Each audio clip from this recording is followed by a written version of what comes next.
3 ঘন্টা ধরে আমার গাড়িটা দেখো সবার সামনে আমার গাড়ি 3 ঘন্টা ধরে আমরা তেল পাইলাম না, তেল বন্ধ করেছি আগে থেকেই তেল, কারণ তেলের দাম বাড়ছে করি তারা কালকে বাড়াই ব্যস্ত করি, এই জন্যই তারা তেল পাম্প বন্ধ করেছে, মালিক খেয়েও নাই। 3 ঘন্টা ধরে আমরা গাড়ি 8টায় রাম সারলাম, এখন আর সারার মতো না, এখন যতক্ষণ 9:30 থেকে ততক্ষণ পর্যন্ত পাম্প না করবে ততক্ষণ পর্যন্ত আন্দোলন আমরা চলবেই।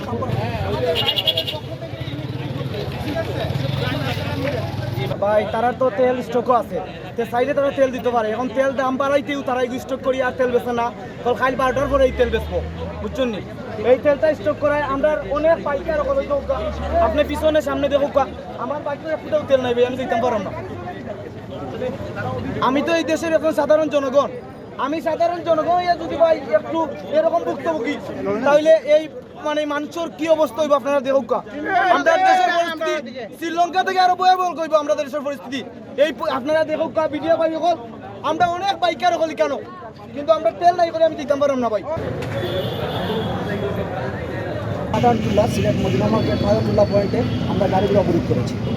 আমাদের দাবি একটা, তেলের দাম বাড়ুক সেটা আমাদের কোনো সমস্যা নেই, আমাদের দাবি একটা আমরা তেল চাই, যে 12টার পর থেকে তেলের দাম বাড়ানো হবে, সে আগে 10টা থেকে ওরা বন্ধ করে দিয়েছে। সমস্যা হয়েছে আমি মানে প্রথমে বাসা থেকে আইসি, আমার সাইকেলে তেল নাই, তেল নিতাম আমি জাস্ট টাইম 10টার দিকে আইসি, প্রথমে কোনো সাইকেল আসি না, 3-4টা সাইকেল আসি, হওয়ার পরে হঠাৎ করে দেখি তারা সব বন্ধ করি, ভিতরে গেছে কি তেল দেন না। আমরা আগেও জানতাম না যে তেলের দাম বাড়ছে কিনা বা কত টাকা মূল্য, বাট অনেক পরে অনেক মানুষ এসে আমরা জানলাম যে মানে কোনো তেল দেওয়া হন না বা অন্য কোনো পাম্পও তেল দেওয়া হন না, তেলের দাম বাড়া হয়েছে। কিন্তু জানলাম আমরা যতটুকু যে তেলের দাম বাড়ার কথা 12টার পরে থেকে, রাত্রে 12টার পর থেকে, কিন্তু রাত্রে 10টা থেকে এখানে পাম্প বন্ধ আর আমরা এখানে হয়রানি করা হয়।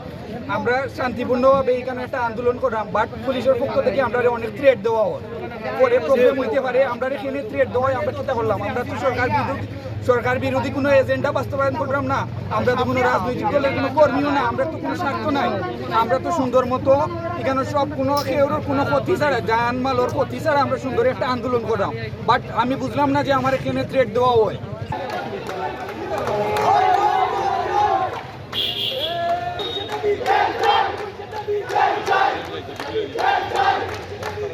হঠাৎ করে তেলের দাম বৃদ্ধি করছে, দাম বাড়ছে, যে যেটা পেট্রোলের দাম ছিল 86 টাকা, সেই জায়গায় হয়েছে 12টা 1 থেকে এই তেল নির্ধারণ করছে 130 টাকা।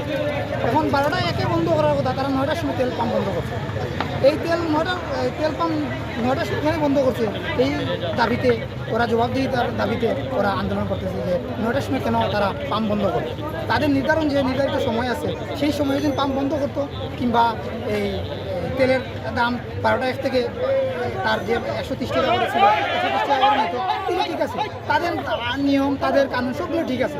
কিন্তু ওই যে হঠাৎ করে সোয়াবিন তেলের মতন কালো ব্যবসায়ী, সোয়াবিন তেলের মতন তারাও মজুত করে ফেলছে এখন পেট্রোল। সোয়াবিন তেল যেভাবে মজুত করছে, সোয়াবিন তেল ব্যবসায়ীরা অবৈধ ছিল, অবৈধভাবে মজুত করতেছে, ঠিক সেইভাবে পেট্রোল ব্যবসায়ীরা কী করছে, 12টা 1 থেকে যেখানে মানে 130 টাকা বিক্রি করার কথা, তারা সেই জায়গায় তারা 3 ঘন্টা আগে তারা বন্ধ কইরা তেল আগে থেকে মজুত করা শুরু করছে, যে তারা 12টা 1 থেকে তারা ওই তেলগুলোই আবার 130 টাকা বিক্রি করে।